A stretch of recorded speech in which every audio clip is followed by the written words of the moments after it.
বিশ্বাস করে।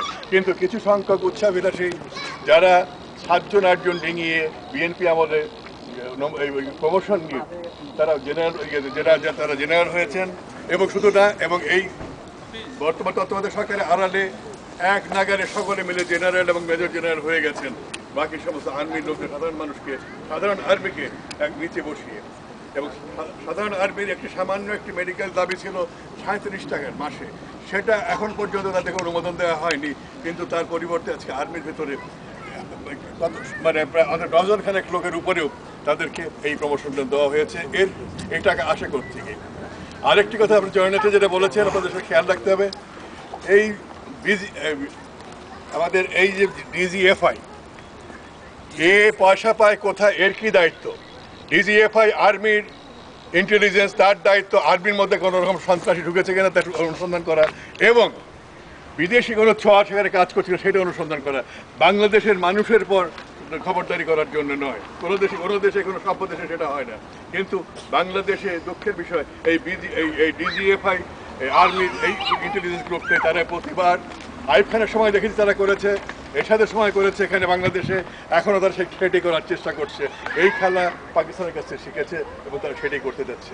কিন্তু আমার প্রশ্ন, দেশের মানুষের শতকরা 80% পয়সায় যে আর্মি চলে, আপনারা জানেন বাজেটে শতকরা 80% পয়সা সেটা যায় আর্মির জন্য। সেই আর্মির কাজ কি? নিজের দেশের মানুষকে জয় করা, অধিকার করে শক্তিগত করা, না বাংলাদেশকে আসল শত্রুর হাত থেকে রক্ষা করা?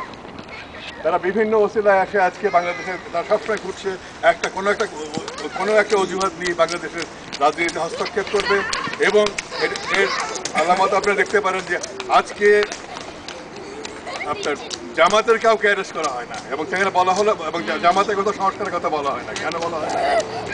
সেখানে আমাদের মইনুল হোসেন সাহেব, তোফাতুল হোসেন, আমাদের মানিক মিয়ার একটা কুসন্তান বলতে হবে, সে দাঁড়িয়ে বলছে যে জামাতকে তো আমরা জোর করতে পারি না, কিন্তু আমরা আওয়ামী লীগকে জোর করতে পারি, জুনাইদ সাহেবকে নিয়ে অত্যাচার করতে পারি, এবং যারা এই সংস্কার করবে তাদেরকে ভয় দেখাতে পারি, অত্যাচারের ভয় দেখাতে পারি, তোফাইলকে নিয়ে আসতে পারি ইয়ের কথা বলে, আপনার দলীয় কথা বলে। কিন্তু জামাতের ব্যাপারে তাদের হস্তক্ষেপ করতে রাজি নন। এবং আপনারা জানেন জামাতের মধ্যে, এই আর্মির মধ্যেও অলসো কিছু সংখ্যক আর্মির অফিসারকে জামাত এত নিপুণভাবে গভীর পরিকল্পনা করে ঢুকিয়েছে, তেমনিভাবে পুলিশের মধ্যে ঢুকিয়েছে, বিভিন্ন জায়গায় ঢুকিয়েছে। এবং এই বর্তমান এই আর্মি তারই এই জামাতের সেই প্রোগ্রামটা, সেই গোপন অভিসন্ধিটাই কার্যকর করছে। আমাদের এই ব্যাপারে সচেতন থাকতে হবে এবং আমাদেরকে যথাসাধ্য শক্তি